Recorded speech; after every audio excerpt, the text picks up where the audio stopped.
तो आप लोगों से भी निवेदन है कि अपने खेतों में प्रकृति तरीका से खेती बाड़ी करिए, जैसा कि आप लोगों ने दादाजी अभी से पूछिए कि बाबा जी से सुने हैं कि क्या किस तरह दर्शकों को से कहना प्रकृति चाहते हैं। खेती बाड़ी कर रहे हैं, और वो भी 5 से 6 वर्षों लगातार करते आ रहे हैं। यहाँ तक अभी इनके जो हैं सुपुत्र नहीं है, अन्यथा उनके द्वारा पूछा जाता। और जो बाबा जी हैं इनको संपूर्ण जानकारी नहीं है अभी। जो भी जानकारी था आप लोगों को जानकारी दे दिया गया, किस तरह से प्रकृति खाद बना करके। और सेब हैं, अमरूद हैं, उसके बाद जो है नींबू है तरह तरह का, और केला भी लगाए हैं, और जो आम है उसका भी बागवान है इनके पास। तो अभी आपको पूरे खेत बाड़ी दिखाएंगे, किस तरह से खेती बाड़ी कर रहे हैं और क्या क्या लगाए हैं। अभी आपको वीडियो के माध्यम से दिखा रहे हैं। और आप लोगों से भी निवेदन है, रिक्वेस्ट है कि अपने खेतों में प्रकृति खाद को ही डालें।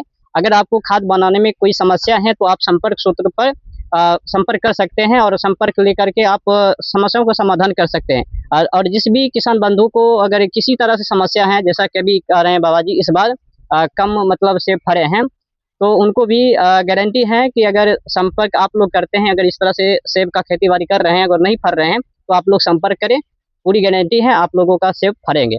तो अभी आप लोगों को जानकारी देते हैं क्या क्या लगा हुआ है। तो विशेष जानकारी अब राहुल जी देगा आपको, यहाँ पर क्या क्या बागवान लगे हैं।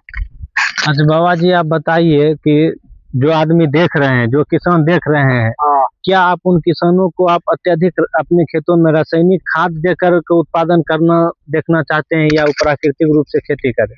हम तो चाहते हैं कि सब लोग प्राकृतिक खेती करें, जिससे धरती का उर्वरा शक्ति मजबूत हो और अधिक से अधिक मुनाफा मिलेगा।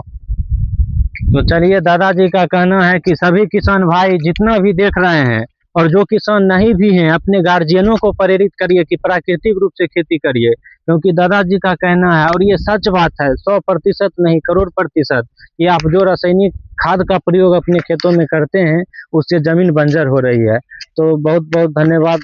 तो चलिए आप खेत घुमाते हैं, चलिए हम। तो आप लोग देख पा रहे हैं, ये अमरूद का पौधा है, और बहुत बेहतर फड़ा हुआ है, बहुत फल लगा है।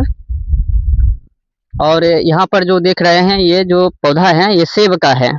आप लोग भी सेब का खेती बाड़ी करिए और अच्छा खासा पैसा कमाइए और पूंजीपति बनिए।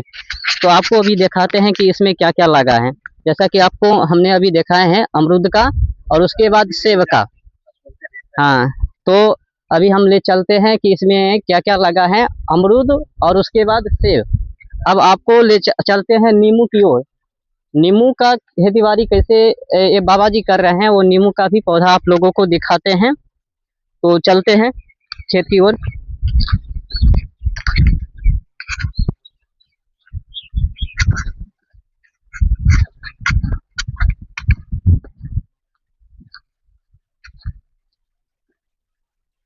तो उसके बाद अभी देखिए इस खेत में यहाँ पर नींबू का पौधा है, नींबू खड़ा हुआ है। और अभी गर्मी का भी समय है, गर्मी के समय में अधिक से अधिक नींबू का पानी पिए और बीमारी से बचिए। नींबू का रस पीने से गैस की समस्या हो, तरह तरह की जो बीमारी है, अंदर की बीमारी है, अगर पेट में अधिक से अधिक गैस बनने की समस्या है, बीमारी है, गैस से भी छुटकारा है। तो आप लोगों से निवेदन है कि गर्मी के समय में नींबू पानी पिए और रोग से छुटकारा पाइए। तो यहाँ पर अमरूद खाना है तो आइए खाइए। हाँ, अमरूद खाने से भी कई बीमारी खत्म हो जाते हैं। अमरूद का भी सेवन करें और नींबू का पानी पिए गर्मी के समय में। यहाँ पर देख रहे हैं बहुत सारा नींबू का पौधा है।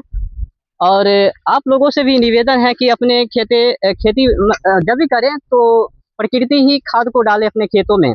जैसा कि आप लोगों ने बाबा के मुँह से सुना कि हम जितने भी खेती बाड़ी कर रहे हैं 7 बीघा से प्लस, बाबा जी बताए हैं 7 बीघा से प्लस खेती बाड़ी। तो आप लोग देख सकते हैं बाबा जी के खेत में यहाँ पर खाद को तैयार कर रहे हैं, और इसी खाद को सड़ा करके ये जो ढेर देख रहे हैं, ये खाद बन के तैयार हो रहा है। उसके बाद तैयार करने के बाद ये जैसा है, ये नींबू है, नींबू का पौधा है। तो इस नींबू के पौधा के जड़ों में दिया जाएगा ताकि अधिक से अधिक फल लगे, और उसके बाद लंबी समय तक फलता रहे और मिट्टी बंजर होने से बचे। आप लोग जो खेतों में डालते हैं रासायनिक केमिकल का खाद, उससे क्या होता है, मिट्टी में डालने से, डीएपी यूरिया को खेतों में डालने से पहला नंबर तो मिट्टी बंजर हो जाती है, उसमें जो जीवाणु और केचुआ उनको मारा जाता है। तो केचुआ को ना मारे, केचुआ को बचाने का काम करे, है ना, कि केचुआ को मारने का काम करे। जैसा कि आप रासायनिक खादों को खेतों में डालते हैं, उनको डालने से तत्काल क्षण भर में ही जो केचुआ है, जीवाणु है, वो मारे जाते हैं। तो डीएपी यूरिया खादों का इस्तेमाल अपने खेतों में ना करें। जिस तरह से आप ढेर देख रहे हैं यहाँ पर गुआ का, ये सड़ने के लिए छोड़ दिया, इसमें बनाने की प्रक्रिया है, बाबा जी ने कुछ कुछ और डाले हैं और खेते में, अपने खेतों में ही तैयार कर रहे हैं। बाकी जो हमारे पास है 12 से 13 फार्मूला है प्रकृति खाद का, अगर आपको आवश्यकता पड़े तो आप संपर्क के माध्यम से आप ले सकते हैं सभी फार्मूला का। जो भी फार्मूला है हमारे पास 12 के प्लस हमारे पास फार्मूला है, खाद बनाने का तरीका है। देसी मटका है, गो कृपा अमृतम है, जीवा अमृत है, सर्वशक्तिमान है, मिट्टी के मसीहा, उर्वरक शक्ति है, तरह तरह का खाद है हमारे पास। जो भी आपको मतलब चाहिए और जिस पोजीशन के अनुसार चाहिए, जो भी समस्या फसलों में है, तो उस समस्या के अनुसार आप संपर्क कीजिए, आपको फार्मूला दिया जाएगा और समस्याओं का समाधान किया जाएगा। तो आप देख रहे हैं नींबू का पौधा, और ये बाबा जी का जो है बहुत बीघा में आम का भी बागवन है, और उसके बाद केला भी लगाए हैं। बाबा जी प्रकृति से बहुत जुड़े हैं और प्रकृति का ख्याल भी रखते हैं।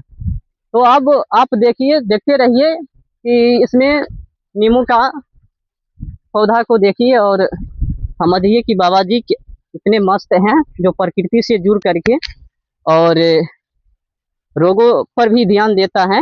नींबू बहुत हजारों हजार बीमारी को छुड़ाने का काम करता है नींबू। जितने बड़े बड़े जो आयुर्वेदक वेद जी हुए हैं, वेद जी आपको नींबू पर बहुत अधिक से अधिक जानकारी देंगे। वैद्य से जोड़ करके आप लोग समझ सकते हैं कि नींबू का क्या महत्व है। उसके बाद जो है आपको विस्तार से राहुल जी बताएंगे, आप राहुल जी के मुंह से सुनिए।